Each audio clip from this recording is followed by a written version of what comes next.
Bismillahirrahmanirrahim. Assalamualaikum warahmatullahi wabarakatuh.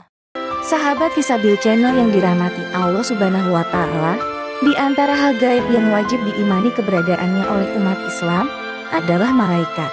Mereka merupakan makhluk yang diciptakan Allah Subhanahu wa Ta'ala untuk menjalankan perintah dalam mengurus segala perkara. Adapun kaum muslim banyak mengenal 10 nama malaikat. Apa saja tugas mereka? Simak terus video ini. Namun sebelum lanjut ke videonya, silahkan tekan tombol subscribe dan tombol lonceng di bawah ini sebagai bentuk dukungan kalian agar channel ini dapat terus menyebarkan informasi seputar Islam. Dan terima kasih untuk yang sudah subscribe.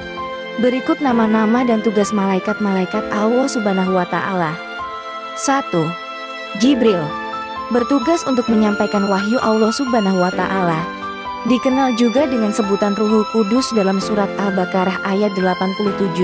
Ruhul Amin dalam surat Asy-Syura ayat 192-194, dan Namus dalam hadits Nabi Shallallahu Alaihi Wasallam riwayat dari Aisyah. 2. Mikail. Ditugaskan olehnya untuk mengatur urusan hujan serta tumbuh-tumbuhan sesuai yang ditentukan Allah Subhanahu wa Ta'ala. Selain itu, malaikat Mikail bertugas memberi rezeki kepada manusia yang telah diurus olehnya. Penyebutan nama Mikail tercantum dalam surat Al-Baqarah ayat 98. 3. Israfil. Israfil diberi tugas untuk meniup terompet sangkakala yang kelak akan ditiup pada hari kiamat. Jumlah tiupan yang dilakukan oleh malaikat Israfil sebanyak 3 kali. Tiupan pertama menimbulkan ketakutan, tiupan kedua mematikan semua makhluk, dan tiupan ketiga membangkitkan kembali semua makhluk. 4. Israil. Malaikat Israil dikenal dengan tugasnya yakni mencabut nyawa semua makhluk Allah Subhanahu wa Ta'ala yang bernyawa. Sebenarnya nama Israil tidak pernah disebutkan dalam Al-Quran maupun hadis yang sahih, melainkan penyebutannya hanya malaikat maut. 5. Munkar.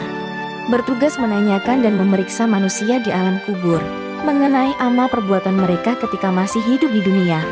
Rasulullah pernah menuturkan nama malaikat ini dalam sabdanya dari Abu Hurairah.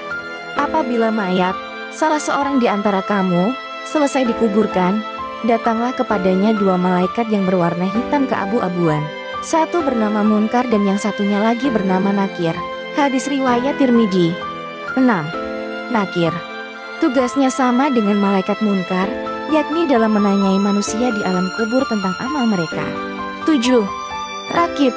Ditugaskan Allah Subhanahu wa Ta'ala untuk mencatat segala amal baik yang dikerjakan manusia, baik yang telah dilakukan, sedang dilaksanakan, maupun rencana baik yang hendak ditunaikan. 8. Atid. Kebalikan dari Rakib, malaikat Atid bertugas mencatat amal buruk manusia yang telah dilakukan.